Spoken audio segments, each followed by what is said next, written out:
नमस्कार, आप देख रहे हैं वी टाइम न्यूज। बढ़ते हैं छत्तीसगढ़ की खबरों की ओर। नवरात्रि को लेकर तैयारियां जोरों पर है। लोगों को जहां इस नवरात्रि का बेसब्री से इंतजार है, वहीं मूर्ति कलाकार दुर्गा प्रतिमा को अंतिम रूप देने में जुटे हैं। इन कलाकारों का कहना है कि मूर्ति बनाने का सामान इस बार महंगा हो जाने के कारण मूर्ति का उचित दाम नहीं मिल पा रहा है। इससे कलाकारों के व्यवसाय पर संकट पैदा हो गया है।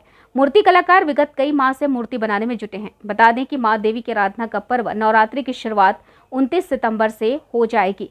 श्रद्धालु मां शक्ति रूपेण की भक्ति में उपवास रखकर 9 दिनों तक लीन रहेंगे। नवरात्रि में मां दुर्गा की पूजा घर घर में श्रद्धा भक्ति के साथ की जाती है। मंदिर प्रबंधन और झांकी समितियों द्वारा इसके लिए तैयारियां शुरू कर दी गई हैं। कलाकारों द्वारा अंबे की प्रतिमा तैयार की जा रही है। शहर और क्षेत्रों में मां अंबे की स्थापना के लिए बड़े बड़े पंडाल सजाए जा रहे हैं। श्रद्धालु इन पंडालों पर लाखों रुपए खर्च कर रहे हैं। गले मोहल्लों में सार्वजनिक रूप से माता की स्थापना की जाएगी। नवरात्रि को लेकर पहले से तैयारियां शुरू हो गई हैं। रोजाना 9 दिनों तक मां दुर्गा की महाआरती की जाएगी, जिसमें श्रद्धालु भी आस्था के साथ पहुंचकर धार्मिक कार्यक्रम में सहभागिता प्रदर्शित करेंगे। नवरात्र के 9 दिन में शारदीय नवरात्रि को लेकर शहर के दुर्गा मंदिरों में तैयारियां शुरू हो गई हैं, जिसके चलते मंदिरों में साफ सफाई के साथ रंगाई पुताई का काम होने लगा है।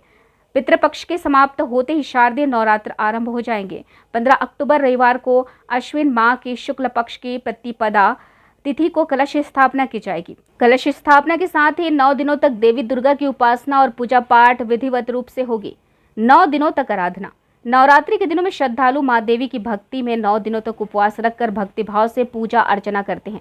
नवरात्रि में हर तरफ मां के जयकारों की गूंज सुनाई देती है। कोई भक्त नंगे पैर रहकर मां की आराधना करता है तो कोई निर्जला व्रत रखकर आराधना करता है। साथ ही सजाए गए पंडालों और मंदिरों में सुबह शाम आरती के साथ ही भजन संध्या और जगरातों का आयोजन किया जाता है। संग संग मैं पेंटिंग आर्ट का भी काम करता हूँ। इसके साथ साथ मैं बस्तर मूर्तिकार चित्रकार संघ का भी जिला अध्यक्ष हूँ। और इसके साथ साथ हमारे बहुत सारे संगी साथी हैं। अपने इसको बाहरी जो मूर्तिकार यहाँ के शहर में बैठ रहे हैं और हमारी थोड़ी विषम समस्या पैदा कर चुके थे, उसके शासन और प्रशासन को बार बार अपने ज्ञापन के माध्यम से अवगत कराए हैं इससे निजात पाने के लिए। फिर भी कुछ परसेंट हम लोग उसको प्रतिबंध लगा लिए, कुछ परसेंट अभी शेष है। और हमारे मूर्तिकारों में थोड़ी एकरूपता का कमी दिख रहा है, उसको समझाने का हम लोग प्रयास में हैं और समझा भी रहे हैं।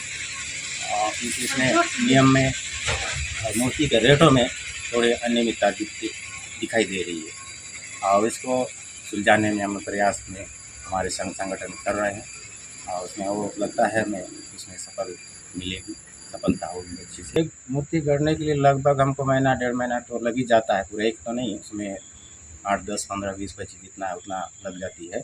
इसमें अभी क्या समय से ज़्यादा बोलने से हम लोग को अभी लकड़ी की रेट की भी ज़्यादा होगी, कलर पेंट के भी रेट ज़्यादा है, यहाँ पे ज़्यादा है रेट, और सभी चीज़ उसके ऑर्नामेंट सजावट जितने हैं उनकी भी रेट ज़्यादा है। इसमें मूर्ति तो अच्छे क्वालिटी के मूर्ति का डिमांड ज़्यादा आएगा, लेकिन रेट उसी हिसाब से यहाँ के जो मूर्तिकारों को मिलना चाहिए उस हिसाब से कम मिल रही है। मूर्तिकार होने से तो सामान तो लकड़ी चाहिए मेन।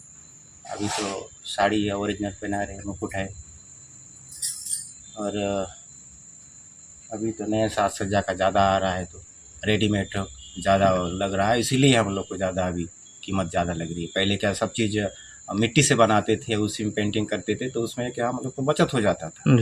अभी क्या सब चीज़ रेडीमेड पहनाने के चक्कर में इसके रेट ज़्यादा हो रहा है, उसी हिसाब से ग्राहक जो हमको रेट देता है वो थोड़ा सा कम देता है। अपना पेट चलने लायक हो रहा है, उससे ज़्यादा तो मूर्तिकार ज़्यादा विकसित नहीं हो पाते हैं। अपने कला का प्रदर्शन करते हुए और आगे बढ़ रहे हैं तो कला का ही प्रदर्शित करता है।